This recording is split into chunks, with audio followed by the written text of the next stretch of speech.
Ante todo, el gusto de estar nuevamente aquí en el Cusco y especialmente esta plática. Vamos a proponer una demostración de que el pensamiento andino está en la vanguardia del pensamiento mundial. Pero primeramente hay que distinguir dos cosas. Una cosa es el pensamiento y una cosa es la forma andina. La forma va a ir cambiando, tenemos que actualizarnos en muchas cosas, pero el pensamiento va a prevalecer, va a renacer. Para ello, vamos a la siguiente diapositiva, por favor. Primero veamos cómo estamos en el mundo actualmente. ¿Hacia dónde está vibrando la ciencia? ¿Cuáles son los errores de la ciencia? ¿Y por qué hay caos en el mundo? Y decimos lo siguiente, ¿no? El pensamiento dominante del norte está basado en la reducción de lo complejo a lo sencillo, en la disyunción, es decir, en la separación, lo que en verdad es inseparable. O sea, es decir, nos han enseñado a nosotros, para que estudiar algo tenemos que limitarlo, analizarlo, desprenderlo de todo. Hay especialistas en el ojo. Nada les interesa el estómago, nada les interesa el sistema nervioso, etc. Esa disyunción, esa separación de la realidad ha causado grandes problemas. El espíritu de reducción ha permitido aislar la célula, la molécula, el átomo, la partícula. El espíritu de disyunción ha posibilitado el desarrollo de las disciplinas productoras de los conocimientos que nos llevaron a rever enteramente nuestra visión del mundo y de la vida. La especialización de las disciplinas cerradas, extrañas las unas a las otras, conlleva, sin embargo, al primado de un pensamiento que se vuelve miope, que aísla los objetos de sus contextos y de sus lazos naturales. Ese pensamiento es ciego, lo que es global y fundamental, porque los conocimientos separados no permiten aprender la complejidad de los fenómenos globales y el carácter fundamental de nuestros problemas vitales. Es cierto, nos olvidamos que un dolor de cabeza tiene que ver con el hígado, porque quieres solucionar el dolor de cabeza con una pastilla. Tú no sabes que el dolor de cabeza tiene una influencia porque comiste algo. Y así sucesivamente. Nos ha traído un pensamiento que ha sido reductor, simplificante, nos ha causado la contaminación ambiental. El científico fabrica la bolsa de plástico sin interesar lo que va a pasar, con tal que rinda dinero. La política gobierna la ciencia, la política gobierna el arte. Y los seres humanos estamos dominados simplemente con controles sociales. ¿Hacia dónde estamos caminando? ¿Así era nuestro imperio incaico?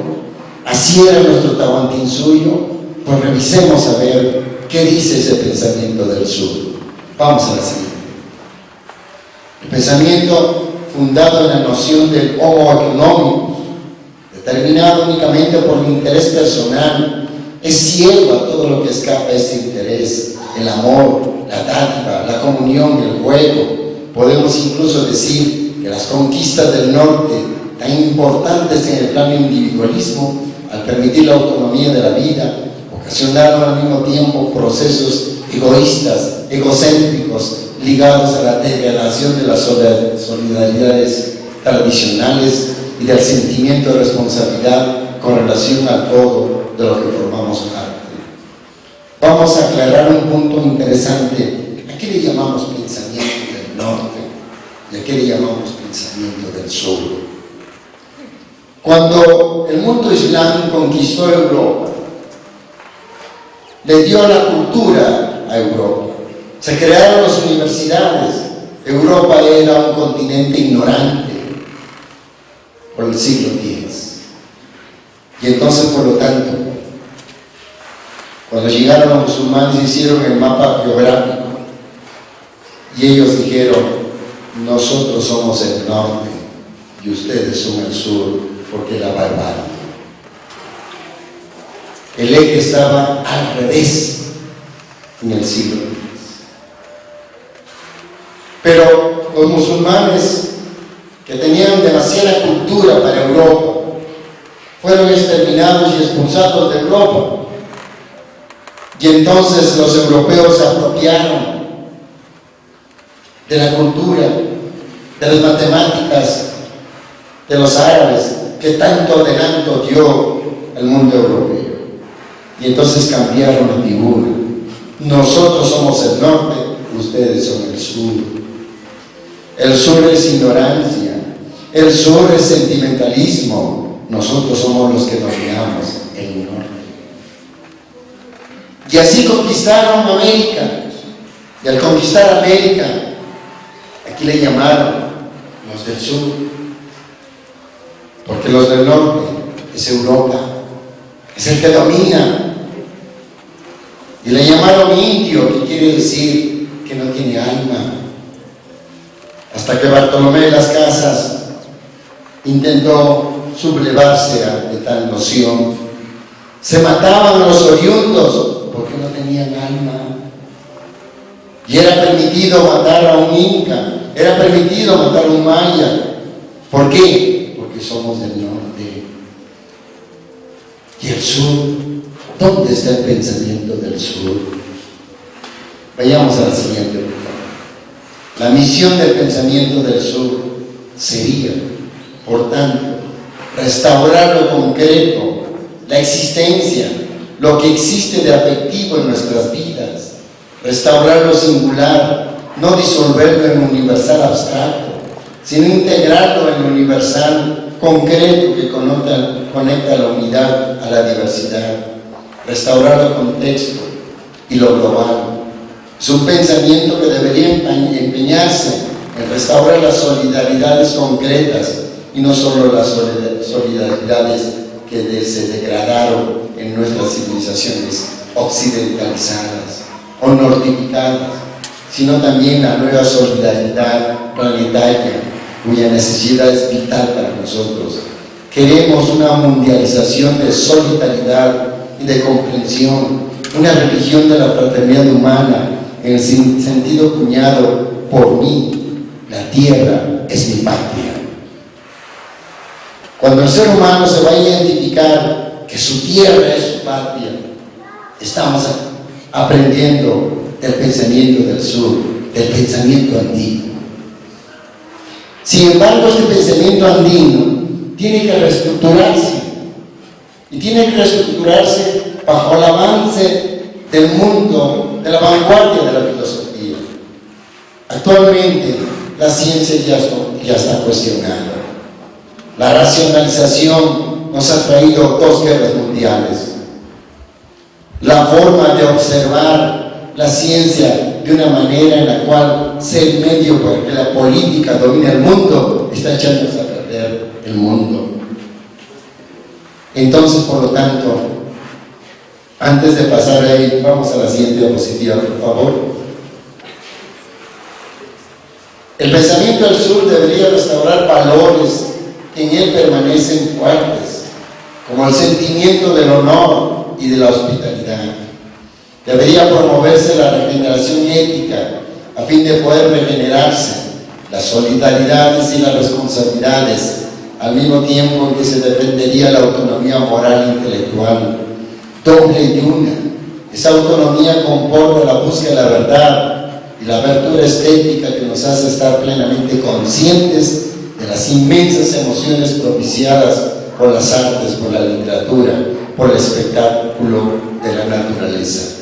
Esto lo dice un gran sabio francés, el pensamiento del sur, de su obra, Edgar Morin. Edgar Morin está liderizando en el mundo lo que se ha denominado el pensamiento complejo, la revolución científica del siglo XXI, y con ello, paralelamente, el doctor Reynor de la Ferriere, contemporáneo de él, en sus obras, habla de esta revolución. Necesitamos darnos cuenta que la ciencia actual, occidentalizada, está dañando el mundo, porque no tiene dirección, no tiene filosofía, no tiene humanismo. Para ello, rápidamente, para que el tiempo no nos gane, le voy a pasar un estudio que hice, el doctorado en pensamiento complejo, acerca, pasa la siguiente, por favor, el PDF, en la cual se hace todo un estudio hacia dónde nos está conduciendo la ciencia. Esto, si quieren obtener esta diapositiva, que es todo un estudio, y decimos lo siguiente, ¿no? La ciencia comenzó con una dicotomía entre sujeto y objeto. Hablamos del siglo XV y XVI. Aquí hay muchos estudiantes jóvenes recordándoles un poco la filosofía. René Descartes nos dice que para estudiar un método para la ciencia tenemos que abstraernos de la realidad y empezar a dominar a la naturaleza. El hombre debe dominar a la naturaleza. Eso fue el perfil de una ciencia que ahora nos ha traído una gran contaminación ambiental. Y por lo tanto, el empirismo inglés transformó y justificó la separación del conocimiento y la moral. El conocimiento y la moral se separan. Es decir, en pocas palabras, no me interesa lo que haga con la ciencia, lo que investigue. No me interesa cómo me comporte y si voy a vender mi descubrimiento para que exploten a los seres humanos. Lo que me interesa es que yo voy a descubrir algo, separo mi conocimiento del valor moral. Y fue una necesidad para el siglo XVII y XVIII. ¿Por qué? Porque existía la Inquisición. No le llamamos Santa Inquisición porque de Santa no tiene nada. La Inquisición trajo como consecuencia que necesitaríamos separarnos de los valores teológicos para que funcionara solamente la ciencia. Y esa necesidad después se vertió como una contaminación para los científicos. Ahora el científico no se le va a calificar qué hizo con la bolsa de plástico que está contaminando el mundo. Simplemente se le va a pagar porque descubrió algo. No hay moral, no hay ética. Y entonces, por lo tanto, comienza una revolución científica. Dentro de esa revolución científica hay hombres tan grandes como Edgar Morin, hay el doctor Reynaud de la Ferrier, el doctor David Pérez Olivares, un gran mexicano que vino acá al Cusco y que recuerdo en el año 92 el Congreso de Juventudes Científicas que organizó en la Universidad de Puerto Rico, dijo lo siguiente, llamando a todos los jóvenes: necesitamos un liderazgo de la juventud en la ciencia que sea infranqueable ante las vicisitudes de la política, ante las situaciones propiamente de querer gobernar el mundo, la política, cuando el científico no tiene liderazgo, no decide. Y entonces, por lo tanto, llegamos a los cambios que actualmente se están dando, de una revolución epistemológica, de una sustitución del ideal de la simplicidad por la complejidad, un nuevo holismo ambientalista y una bioética para que los científicos tengamos moral. Regresemos a esta diapositiva, por favor. ¿Qué pensamiento en el mundo cumple esas situaciones revolucionarias que hoy se están viendo en la vanguardia del pensamiento mundial? Nada más el pensamiento andino.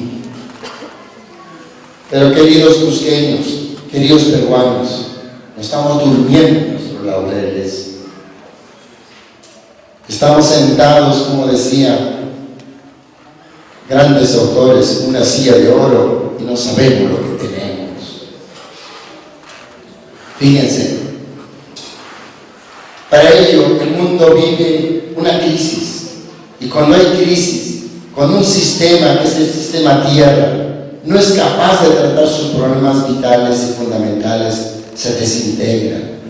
O entonces capaz de metaforsearse, o sea, cambiar, o sea, de engendrar un metasistema más rico que pueda tratar esos problemas. El sistema Tierra no consigue hoy tratar sus problemas vitales, el regreso del hambre, la muerte de la humanidad representada por la utilización de armas nucleares, la degradación de la naturaleza, la violencia de la economía. Nuestro sistema se encuentra, por tanto, condenado a la muerte o la metamorfosis. O nos morimos o cambiamos. Estamos en una encrucijada en el siglo XXI y tenemos que ser conscientes de ello. Claro, la metamorfosis no se decreta, la metamorfosis no se programa, no se puede quizás incluso predecir la forma en que esa nueva sociedad se unirá en la escala del mundo, algo que ciertamente no negaría las patrias, pero crearía una verdadera tierra patria. Entonces busquemos los caminos improbables, es verdad, pero posibles, que permitirán caminar hacia la dirección de la metamorfosis. Sería esa la misión grandiosa, universal del pensamiento del sur.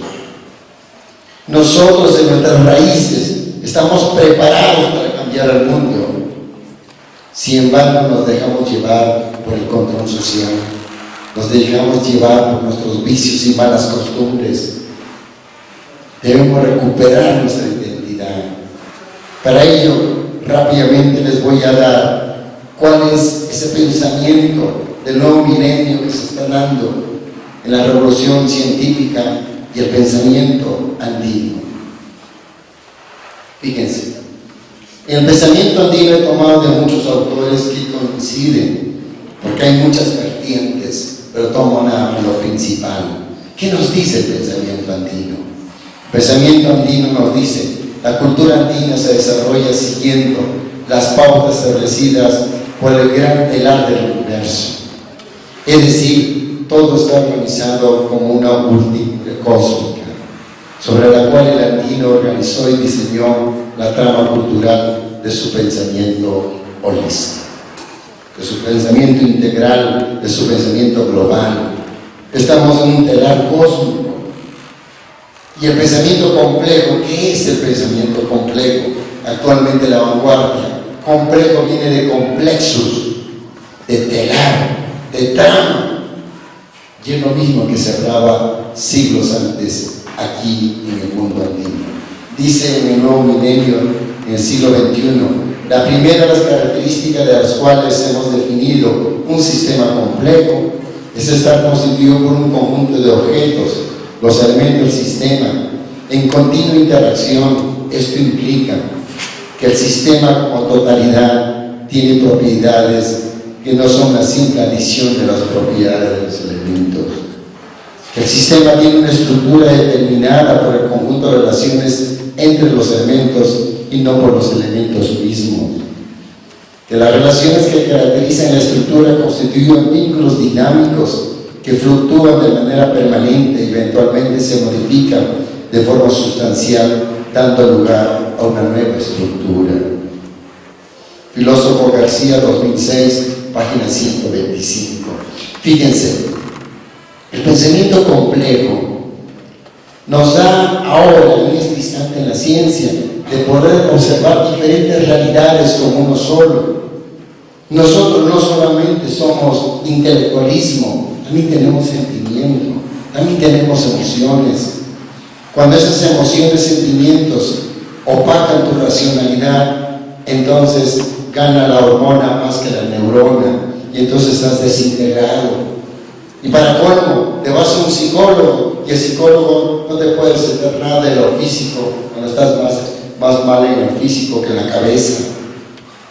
Y entonces, por lo tanto, tú no eres un hombre integral.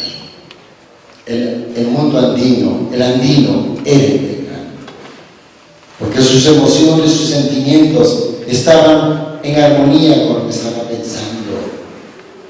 No quería generar algo en contra de su comunidad, era para su comunidad. Vamos a la siguiente, por favor. En el mundo andino, la ley de la reciprocidad, molde milenario de la memoria histórica de nuestro pueblo, síntesis del comportamiento ético y comunitario, mandato cultural único que bastó para equilibrar las sociedades africanas antiguas. Eso era la reciprocidad. Actualmente, si no hay reciprocidad en la convivencia humana, no funciona el matrimonio. Y el mundo se da cuenta de ello. Pero las filosofías europeas no hablan de eso. ¿Quién habla? El mundo andino.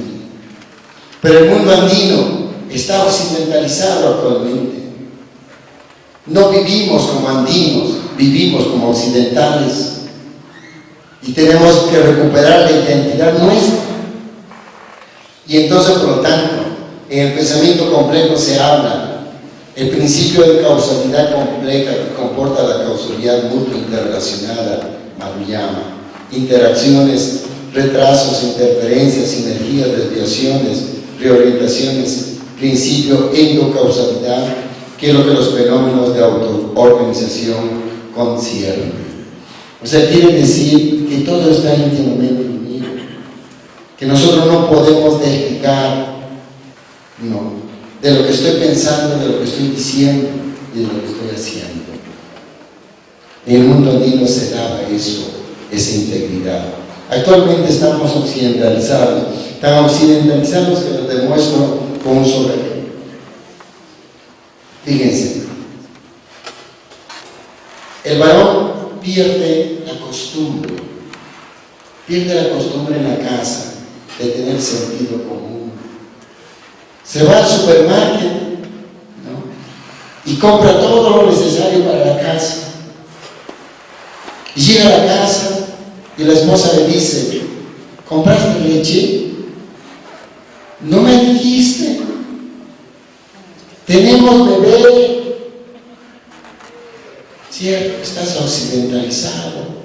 Perdiste tu sentido común. Y el sentido común no se ve como algo necesario en el mundo occidental. El sentido común se ve como una pérdida de tiempo. Como el sentido común funcionaba en el mundo andino. ¿Sí me dio a entender, por favor, esta tarde? Bueno, en la cosmovisión dual andina, el concepto de Pacha está representado por tres elementos: espacio-tiempo, sintetizados en Purava. El tercero de Chica o Taipi, que viene a ser el mediador, el personaje, eje por la cual giran los otros dos. Hace varias ponencias decía Máximo Pítalo que espacio y tiempo era muy necesario para el mundo andino. ¿Sí? Actualmente la filosofía actual, el doctor Reinaldo Laferriere manifiesta tres principios actualizados del mundo andino, que se llama vida, forma y pensamiento. El tiempo es vida. La forma es el espacio. Y el pensamiento tú lo generas porque vives en un tiempo y un espacio. Eso es lo que hablaba el mundo andino. ¿Okay? Las filosofías de vanguardia están vibrando con el pensamiento andino y no nos damos cuenta. Sin embargo, tú andino te estás occidentalizando, perdiste tu identidad. Vamos al siguiente, por favor. El concepto de yachay, o el aprender a enseñar, está muy ligado al concepto de reciprocidad, ya que nadie puede dar lo que no tiene. Eso nos dice el mundo andino. En pocas palabras, ¿qué nos dice el pensamiento complejo de vanguardia? Que es lo mismo que dice el mundo andino, con muchísimas palabras. Dice: el holismo ambiental y la bioética están directamente vinculados a las problemáticas y preocupaciones del hombre común. Podría afirmarse que en ellas se verifica una transición de la práctica del saber a la teoría del saber, por lo que emana de novedoso las reflexiones que tienen su base, preocupaciones ciudadanas, problemas prácticos y afectan son sentidos más allá de los círculos intelectuales, ocupados en asuntos de técnica científica, político, ética. Por su parte, la epistemología de segundo orden y los estudios de complejidad tienen su origen en preocupaciones vinculadas a la ciencia y la elaboración de nuevas teorías. Se trata de un movimiento inverso que va de la teoría del saber y sus preocupaciones a la práctica del saber. Aquí en el mundo andino no existían marcos teóricos. No estábamos preocupados en entender la realidad, que es lo que hace la ciencia. Estábamos preocupados en vivir la realidad. Es una cosa diferente. ¿Sí me deben entender? Una cosa es que tú expliques qué pasó y otra cosa es que tú vivas lo que pasó. Ese es el mundo. El meteorólogo está dando cuenta por sus teorías que va a llover o no va a llover. El campesino ve rebuznar un asno y dice va a llover. Lo vive, lo siente. Quizás no se explica. Esa es la gran diferencia. Y ahora la ciencia está vibrando hacia el mundo andino. Y les vuelvo a repetir, y nosotros no nos damos cuenta. Vamos a la siguiente, por favor. El pensamiento holístico andino, pragmático y basado en la ley de equilibrio, el concepto del método de análisis, está contenido en el significado inmanente y profundo del término aymara chuy, término que significa semánticamente tomar conciencia del ser de las cosas. Equivale a forma de acceder al conocimiento de la realidad por esfuerzo propio, experiencia viva y sentimiento profundo, sin aceptar verdades impuestas o dogmas de terceros. Es lo que nos decía Máximo hace varios minutos, ¿no? Se necesita la experiencia. El mundo andino vivía por su experiencia, no vivía por teorías. Lo más valioso es que tú lo experimentaras. La experiencia te da seguridad, ¿no? Imagínense ustedes que van a manejar una bicicleta. Entonces compran todo un libro cómo manejar la bicicleta.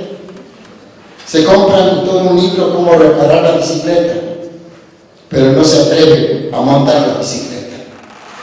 El andino se montaba la bicicleta. El occidental estudia los libros para ver cómo se monta la bicicleta.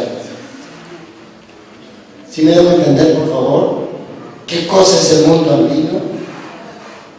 Es práctico, pragmático, vivencial, es sentimiento, es experiencia.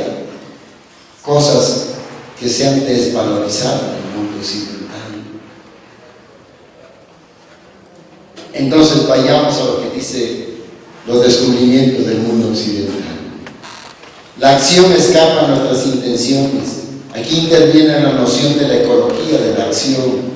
En el momento en que un individuo emprende una acción, cualquiera que sea, esta comienza a escapar a sus intenciones. Sí, vas y le abrazas y le pisas. No fue mi intención, le dices, pero le pisaste. Tus intenciones escapan en la acción. Esta acción entra en el universo de interacciones y es finalmente el ambiente el que toma posesión, en un sentido que puede volverse contrario a la intención inicial. A menudo la acción se volverá como un boomerang sobre nuestras cabezas. Esto nos obliga a seguir la acción, a tratar de corregirla si todavía hay tiempo y tal vez de torpedearla, como hacen los responsables de la NASA, que si un misil se desvía de su trayectoria, le envían otro misil para hacerlo explotar. Y entonces, mientras en el mundo andino mi intención es mi acción, en el mundo occidental la acción no es mi intención. ¿Sí está claro, por favor? Entonces, si queremos recuperar nuestro mundo andino, que mi intención sea mi acción. Lo que yo te digo, lo voy a hacer. No, te digo que te amo y luego te engaño. Estás occidentalizado. Tú no eres andino. ¿Sí está claro, por favor? Te digo una cosa y hago otra cosa. Tu novia te pregunta, ¿me quieres? Y tú le dices, sí, yo te quiero. Digo una cosa y hago otra cosa. Tú no eres andino. Tú eres occidentalizado. ¿Sí está claro, por favor? Estas son reflexiones para que ustedes se lo lleven a la casa. Vamos a la siguiente. En el campo del conocimiento es un sistema de espejos, en la cual la persona que observa y describe los símbolos está consciente de formar parte del contexto que está estudiando, de tal modo que el operador es simultáneamente observador y observado. Contrariamente a eso, dijo René Descartes. René Descartes dijo: hay que observar la realidad fríamente y olvida de tus sentimientos y emociones. ¡Wow! Entonces el científico se olvidó de sus sentimientos y emociones. Fabricó una bomba atómica. No importa que destruya, voy a ser el descubridor de la bomba atómica. Más de 200,000 personas murieron en menos de 3 minutos. Sin embargo, soy el descubridor. ¿Qué nos dice el pensamiento complejo? El problema de la responsabilidad del investigador ante la sociedad es, pues, el de una tragedia histórica.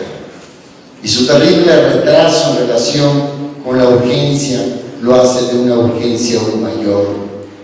El problema de la conciencia de responsabilidad supone una reforma en las estructuras del propio conocimiento. Hoy en día tenemos que unir responsabilidad con lo que yo voy a hacer. Para colmo los colmos, no existe responsabilidad. Fíjense nada más lo que pasa en nuestras comunidades. Llega la mujercita y le dice el marido: ¿por qué te embarazaste? ¿Con él es el que le embarazó? ¿Sí me entendí? ¿Por qué estás embarazada? Pues ni que fuera el vecino, tú le embarazaste. No te responsabilizas lo que haces. Y así tenemos muchísimos ejemplos. Estamos occidentalizándonos. No somos responsables de lo que hacemos. En el mundo andino, yo era responsable de lo que hacía. Mi palabra era honor. Si digo que te amo es porque te amo. ¿Ok? Bueno, vamos a la siguiente pregunta. El ser humano surgió a la vida para crear, porque siendo parte de la naturaleza, participa en la ley para crear y alcanzar la perfección. El aprendizaje que se desarrolla al aire libre tenía 4 etapas: la observación, para conocer el medio ambiente, la experimentación de lo observado y el descubrimiento de la realidad, para que con esta dedicarse a la creación de las soluciones. Eso nos decía hace un ratito el profesor Sam Yatiri en su exposición. Nosotros tenemos que observar primero, y eso se le enseñaba en el mundo andino. Y es lo que propone actualmente el doctor Raimundo de la Ferriere. No basta enseñar algo a un niño, es necesario formar su espíritu en la observación, la reflexión, la crítica en la investigación y el amor a la verdad. En el mundo andino se le enseñaba a un niño a que experimentara. Le voy a decir cómo actúa un andino y un occidental. Ustedes me van a decir si son occidentales o andinos. El andino veía que el niño prendía el fuego y le enseñaba que prendiera el fuego. Toca el fuego, te quema. Sí, quema. ¿Qué hace el fuego? Hace esto. Préndelo tú. Aprende. El occidental: no agarres, te vas a quemar, no hagas eso, obedéceme. ¿Estás occidentalizado o eres andino?